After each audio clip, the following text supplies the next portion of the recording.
I want to begin this conversation, Esther ji, with your life journey, which is truly fascinating. Now, from being born as a Hindu to getting converted to Christianity and then leaving that faith, it's quite a journey. So for the benefit of our viewers, can you share how all of this happened? Yeah, first of all, pleasure to be here. As far as my journey goes, where do I begin? Let me give you a glimpse into what my pre-Christian life was like. We were, I must say, an urban but conservative Brahmin family. My father was a Gayatri Upasak and my mother was in different Vratams each day of the week. And I grew up watching my grandmother perform Pratha Sandhya Vandanam. I vividly remember the Surya Namaskara mantra and the Pradakshina mantra that I memorized, listening to her, recite them each morning. And so strongly was it etched in our memories, in the sense, my siblings and I, that after we became Christians, we used to discuss among ourselves how not to recite it subconsciously. That's how strongly it was etched in our memories. So it's demonic, right? If you know anything about the practice of Christianity, it's demonic to even utter a word from the mantra, any mantra. Our puja mandir was complete with a large Vyasapitam over which was kept an ancient copy of Bhagavatam. And my father performed Rudrabhishekam very often. And our home always used to smell of camphor and sambrani and agarbatti. So, and we followed the lunar calendar, except for, of course, official purposes. And following the Panchang was very important. These are some of those Hindu memories that I have of our lives before we got converted. And my grandmother used to help us perform pujas during festivals. We celebrated them with a lot of pomp. Our Deepavali went on for days after the actual festival was over. But the sad thing in all of this is, to us siblings, Hinduism was limited to just celebrating festivals and watching our elders perform these lavish annual pujas and daily rituals. Other than that, I must say that there wasn't much instruction in terms of Hindu philosophy or Vedanta or even the scientific value of our scriptures. Well, I don't think even our elders knew that there was anything scientific in our scriptures. And there was absolutely no ingraining of a general sense of pride of being a Hindu. That was Hinduism for me. And our lives, my family's life took a sudden turn when I was about 13 years of age. And we were living in Odisha, which is Orissa previously at that time. And our family was suddenly thrown into a rough patch in life, and our neighbor was a fisherman. Fisher of men. So actually, fisher of men is a biblical expression. That's what the Bible tells the proselytizers to be. And this is really serious. I may be sounding, humorous, but this is really serious because Jesus allegedly says he will make his followers into fishers of men. The only difference between a fisher of fish and a fisher of men is that fisher of fish carries a fishing hook. And guess what the fisher of men carries? Yes, it's the Bible. A fishing book. Okay. Yes. The Bible, yes. The difference is in the tool each one uses to fish, the hook and the book. So this fisher of men, who was our immediate neighbor, gets a whiff of our family situation. And here is another important contrast between the fish that are caught by the hook and the fish that are caught by the book. the fish that are caught by the hook are made vulnerable after they are caught. Okay. But the fish that are caught by the book are made to feel vulnerable so they could be caught. See the difference? Yes. So one is the hooked fish and the other is the booked fish. That's how I'd like to call it. So my family was booked by this fisher of men, and then he caught us. That would be the long story short. So my family moves to Hyderabad at this juncture, and here the original fisher is joined by more fishers of men from the local church. And I want you to understand here, and even I want to educate my viewers here, that just like there are career fishermen and leisure fishermen, there are also career fishers of men and leisure fishers of men. And they all want a piece of the proselytization pie. Why? Because heaven is distributing badges of conquest, you know. So they earn a badge for every fish they catch. So the original fisher, that's the neighbor in Odisha, was a leisure fisher by the definition, and the one from the local church in Hyderabad was a career fisher. And this career fisher was supported by a church in Australia. So together, they convinced my family that the reason our sumptuous life that we were living until that point was taken away from us because the Christian God had chosen our family to be saved. Don't ask me saved from what? Just saved. So this actually marks the beginning of my parents' journey into Christianity. Now here begins my personal journey. So this original fisher, the neighbor in Odisha, follows us to Hyderabad. And so diligent he was in his pursuit of our family that he visited us along with his wife.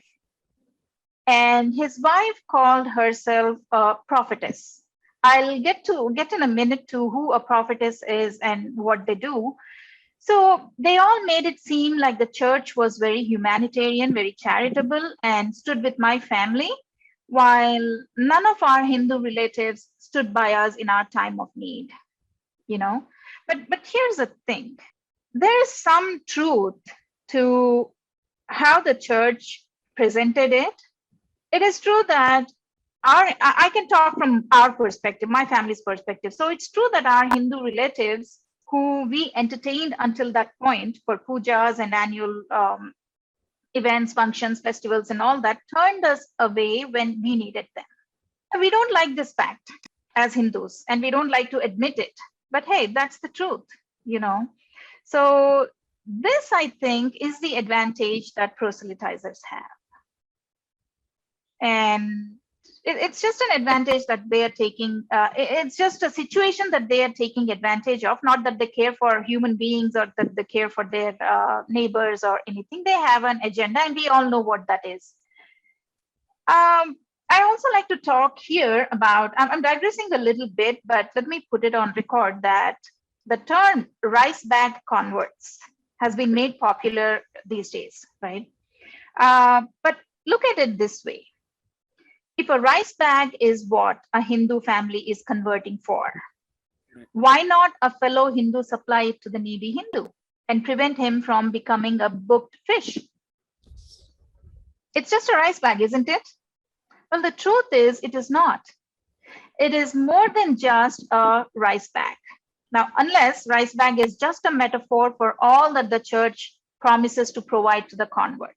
Whether it keeps the promise or not is a different thing, right? So we know it doesn't, which is why we are seeing converts returning to their roots. But to a vulnerable person, get into his shoes and understand this. To a vulnerable person who just wants his troubles to vanish magically, now that promise, that shoulder at that moment is more than enough. It's the emotional support, I would say, the Abhaya Hastam that we call, that the vulnerable people need in time of their need. The monetary aspects come later, whether they come or not, that's all secondary, but it's the emotional aspect that comes first. And so my thing is just be there for your fellow Hindu. So that's 50% of the problem solved. So I even say this, why complain that somebody else with an agenda is coming to the aid of a needy family? Why don't we become that aid and make it our agenda to retain him in the fold and protect Dharma from falling for these false promises? Okay, let me come back to my journey. So now that my parents were convinced, it was a turn of us siblings. Okay, so this that neighbor in Odisha who used to visit us from visit us with his family. So whenever the husband and wife used to visit us, they stayed with us for a few days, and during those days they conducted what Christianity calls fasting prayer sessions. And I said, right, the wife claimed to be a prophetess. So let me explain what happens during a prophetic prayer session. A prophesying is claimed to be one of the spiritual gifts in Christianity. So Christianity claims that the Christian God reveals the future to the one who is given this gift, the spiritual gift. The future could be about another Christian, or the church that the prophet belongs to, or the Christian community in general, or the church, the universal church in general. The prophecy could be about anything. But this is where it gets interesting. The prophet or the prophetess do not speak in plain language. He or she speaks in what Christianity calls tongues. It's unintelligible words and sounds more like gibberish. So people that are gathered in the church or in the prayer session do not understand what this prophetess or prophet is saying. Now, there's another spiritual gift, which is the interpretation of this gibberish that's being spoken by the prophet or prophetess. So in this case, the wife had the gift of prattling, and the husband had the gift of interpreting the prattle. So during the prophetic prayer sessions at my home, she claimed that the Christian God had shown that he chose me, as in Esther, as his agent to bring more souls to his kingdom. Okay. Now, I was a teenager, and teenagers love to be teenagers. I mean, I was at that age where I was trying to find myself, you know. So all teenagers do that, right? So when she told that, she had me. When she had me in her net, in her book, in her hook, whatever she was using. So she said that God was also going to give me the gift of healing. So basically, he was going to make me a soul vulture. So catch more fish through the charade of healing. That's what she said. Well, clearly, God and she both got it wrong, for here I am. So we as a family, once we moved to Hyderabad, after this, I mean, while all this was going on, we as a family began attending the Australia-funded local church every Sunday. So we became the members of that church. With the combined effort of the career and the leisure fishers, my family abandoned their Hindu identity. So it took about a year from the first time the neighbor stepped into our house or into our family. So the local fisher closely followed up with us, so we don't U-turn. That's what they do. They're good at that. They don't leave you. They don't leave you. So they make sure that you have intensified, your faith has intensified, and until then, they're actually pushing you deeper into the web. So the local pastor of the Australia-funded church that we were attending followed up with us closely, and thereafter, it was a slow transition for my siblings and I into Christianity. So in between this time, my parents got baptized and they became full-fledged Christians, and I became a Christian in the early 90s. 1992 to be precise. And here's something very important. By the time I officially became a Christian, I had been injected with some strong resentment for idols, prasad, everything Hindu. And this resentment is the right ingredient to be called a true Christian, at least in this Australian funded denomination that my family was a part of, which is called Hebron. It's a Hebron denomination. And you are a true Christian when you are able to resent idols with a passion.